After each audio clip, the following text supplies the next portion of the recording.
أعوذ بالله من شرور أنفسنا ومن سيئات أعمالنا من يهد الله فلا مضل له ومن يضلل فلا هادي له ونشهد أن لا إله إلا الله وحده لا شريك له وأن سيدنا ومولانا محمدا عبده ورسوله أرسل الله تعالى بالحق بشيرا ونذيرا وداعيا إلى الله بإذنه وسراجا منيرا صلى الله عليه وعلى آله وصحبه دائما أبدا وبعد فأعوذ بالله من الشيطان الرجيم بسم الله الرحمن الرحيم إن الدين عند الله الإسلام. My most respected and honored brothers and sisters, before I get grilled and burnt like a kebab, I just like to say that I am actually quite overwhelmed because I've heard from a number of people that this university is supposed to be, well, I'm sure it is, amongst the most prestigious universities in the country. It's amongst the top 10 or something. And someone like me who didn't even make it to university, it's not befitting for me to be standing in front of students who are taking degrees or masters or PhDs. I think it should be the other way around. I should be hearing from you and asking you questions, how to better myself as an individual. But I think the brothers and sisters who invited me, I think they got the names mixed up somewhere. And it wasn't me who was supposed to be invited. But as soon as I heard that there may be an opportunity for me to have some dinner somewhere, I said, yeah, why not? So, before we go into the questions and the grilling session, Allah help me, I'd just like to very briefly speak about the recent journey that I've just returned from. I was in Trinidad and Tobago. I returned about 3 or 4 days ago, observing the Muslims and non-Muslims there, and the true examples that I came across of how mankind are able to live side by side with one another with peace, love and harmony was being put into practice over there. I was tremendously overwhelmed from the moment that I stepped into Trinidad and Tobago till the second that I left.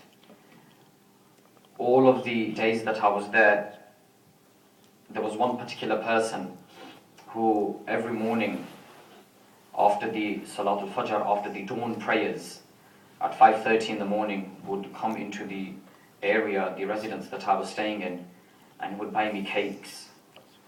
And I think by looking at me, he assumed that this man likes his cakes. So he just, decided to buy me cakes. But every morning he was bringing a cake for me. And every morning we would sit down, we would have tea together, we would have cakes together, and I would greet him by Assalamu alaikum, peace be upon you, and he would reply by saying Wa alaikum salam wa rahmatullahi wa barakatuh, and so on and so forth.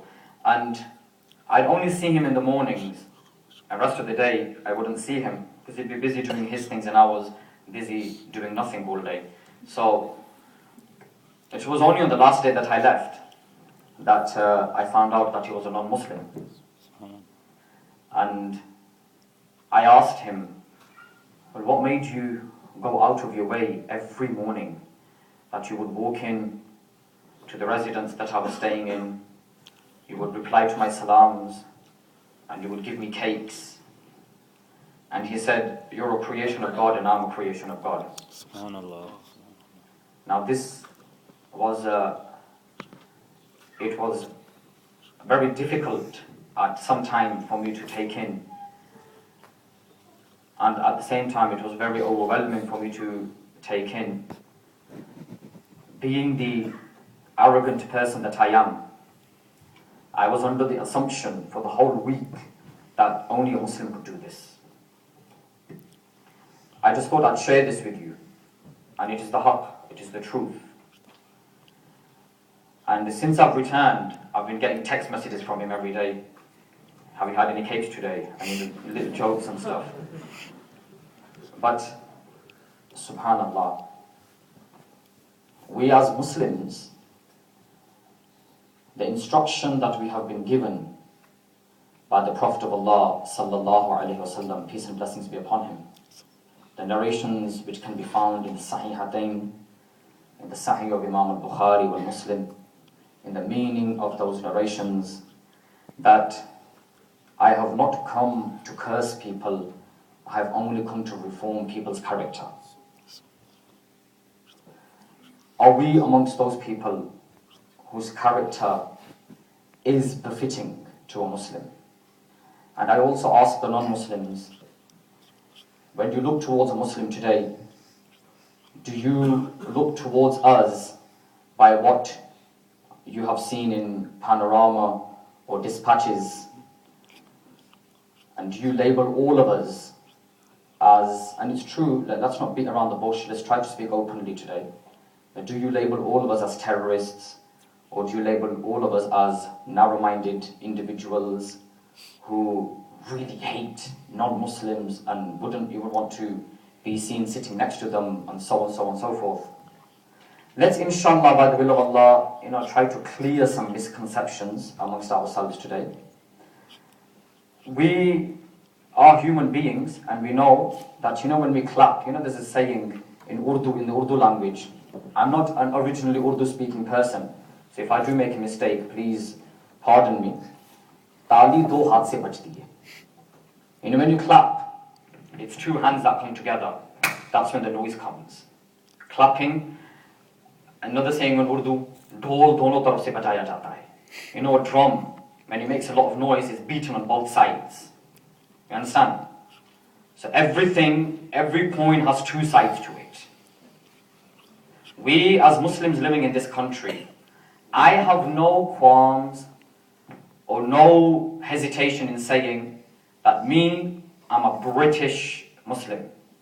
You understand? Because I was born in this country. This country is mine just as much as it's anyone else's. And if anyone was to attack this country, I may not be able to do much according to my boys, because I'm supposed to be really weak and pathetic, but I am. But I would stand up in this lungi and this turban of mine with a wooden spoon if I had to, and I would defend my Leicester City, not the football club. I would defend the city of Leicester, because this country is mine. And when I say that I'm here to stay, don't take this on as a negative thing, and don't take this on as some sort of a statement which you believe that, no way, the guy in the turban is going to take over the country. No. When I say I'm here to stay, I mean I've got no plans on leaving this country. For no one or nothing. I'm happy living as a Muslim in this country. Nobody stops me from practicing my faith. Nobody stops me from going out and praying salah, whether it be 6 o'clock in the morning or 12 o'clock at night. As opposed to, we all know, for those people who've travelled North Africa, for example, when I was in Tunisia a few years ago, we were staying in a hotel which was next door to a mosque. And this is the truth I speak about. I'm not going to, pretend things aren't happening. Things are happening. Let's wake up and smell the coffee. And let's be true to ourselves.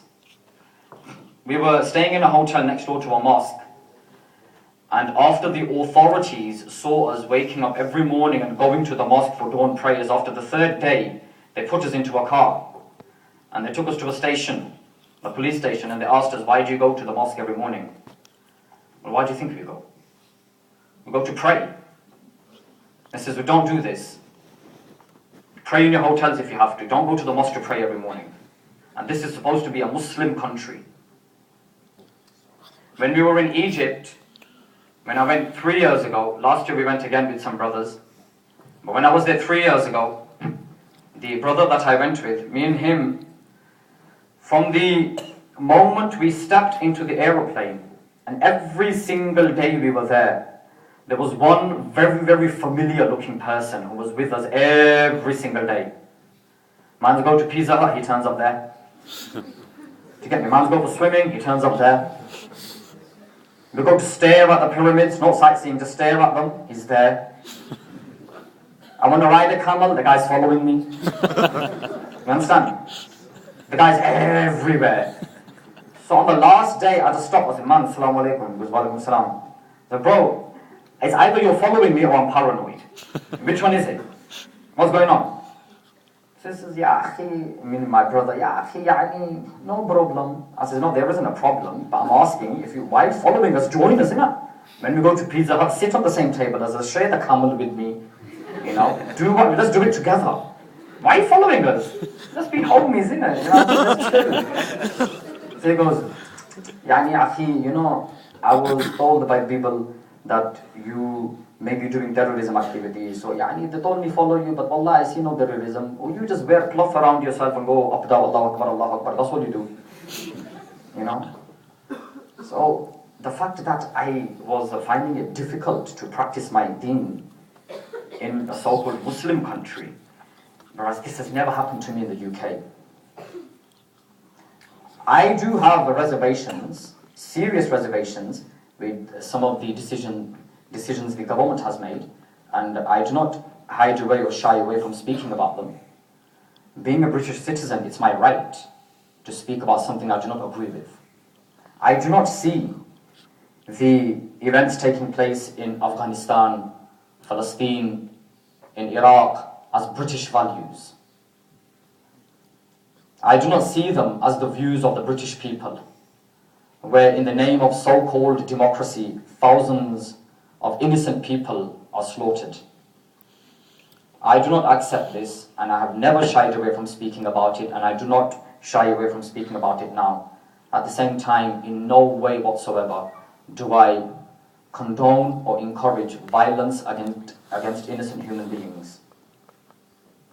The 7/7 events, those are condemned by us, have been condemned and will be condemned. 9/11 events, you know, whatever the truth is behind them, violence against an innocent human being is condemned by the deen, by Islam.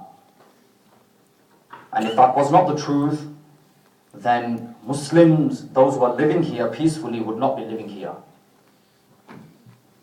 Muslims who are living here as law-abiding citizens would not be living here as law-abiding citizens. As any group of people, we as Muslims, we do have our bad bunch, as every group does. Nobody is perfect. We have our bad bunch, you know. We have amongst us brothers and sisters who take some certain very extreme views in things, and they choose to practice them as well. But inshallah, we will try our best. When I say we as the Muslims of this country will try our best to show that this does not portray the character of Rahmatul lil Alameen, of the Prophet of mercy. The Prophet was sent as mercy from Allah.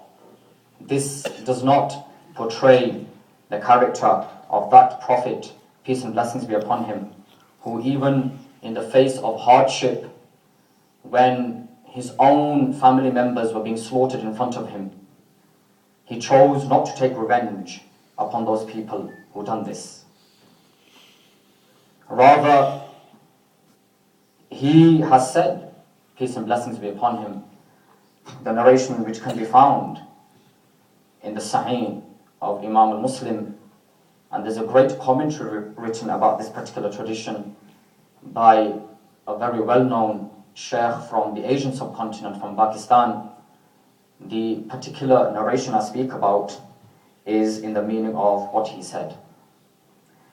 That when he entered Makkah al-Mukarramah on the day of Fath Makkah, as he was entering, he said in the meaning of what he said, "We will not take revenge, we will not kill, and we will not shed any blood.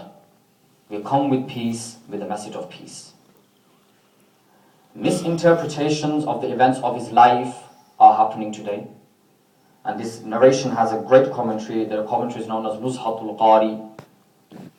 And you can also find many commentaries upon this narration by different shuyukh of not only the Asian subcontinent, but from the Middle East, from Indonesia, from East Africa, where we come from. But events in his life, peace and blessings be upon him, are clearly being misinterpreted today.